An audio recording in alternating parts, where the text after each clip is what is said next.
Today on my sewing journey, I've been working on a simple pillowcase. This has been a lot of fun, and I've decorated it for Halloween type thing. This has been called by a family member. The first thing I did was I measured my pillow, because you want to make sure it's going to fit. Or you can use an old pillowcase as a template for a pattern to find the measurements that you need.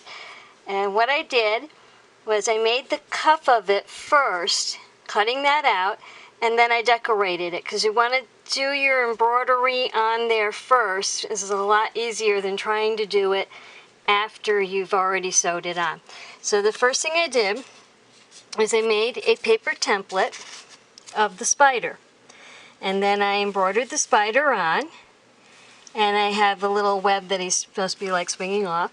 And then next I took this ribbon here. I don't know if you can see that or if it's gonna, I don't know, yeah, I guess you can see it.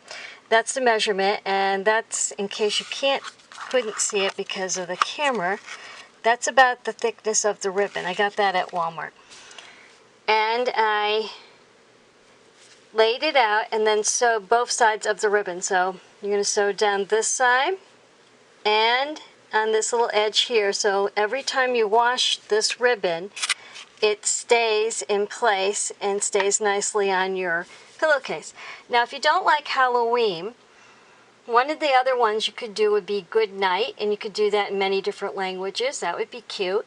You could do Sweet Dreams, Good Morning, Happy Birthday, the name of the person, Merry Christmas, Happy Easter, Love You, Happy Thanksgiving, Harvest Blessings, Happy St. Patrick's Day. Let's see, Always Kiss Me Goodnight, Great Pumpkin Comes Tonight. Anything like that. That would be kind of cute on the cuff of this. And then I sewed the pillowcase part, that is, this part here, together, but I left this side open. Now, I didn't finish this project on purpose so I could explain it better.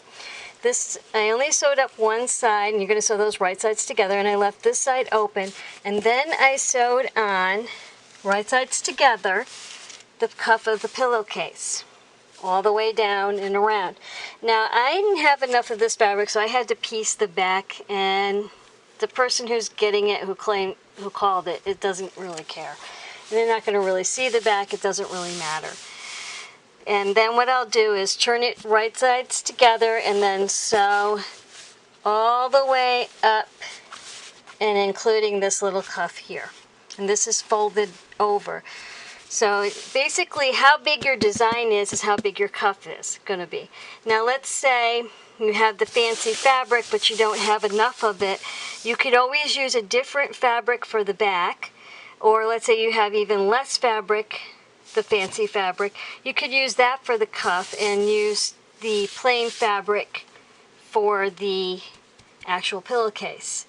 Now, if you wanted to put right here a ribbon and lace, I would recommend sewing that on after you sewed all this. Then you would go through before you sew the seam, and you'd put your ribbon on, sewing both sides of the ribbon, like you did here, both sides of the ribbon.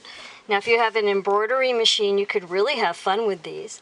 Or if you're really good at embroidery, or if you had some sort of applique you wanted to iron on, that would be fun too. You could also put a little ruffle on the edge if you wanted to, on this edge up here. You can do a lot with these. I hope you like this idea. Thank you for joining me today. Thank you for viewing. Thank you for subscribing, and happy sewing.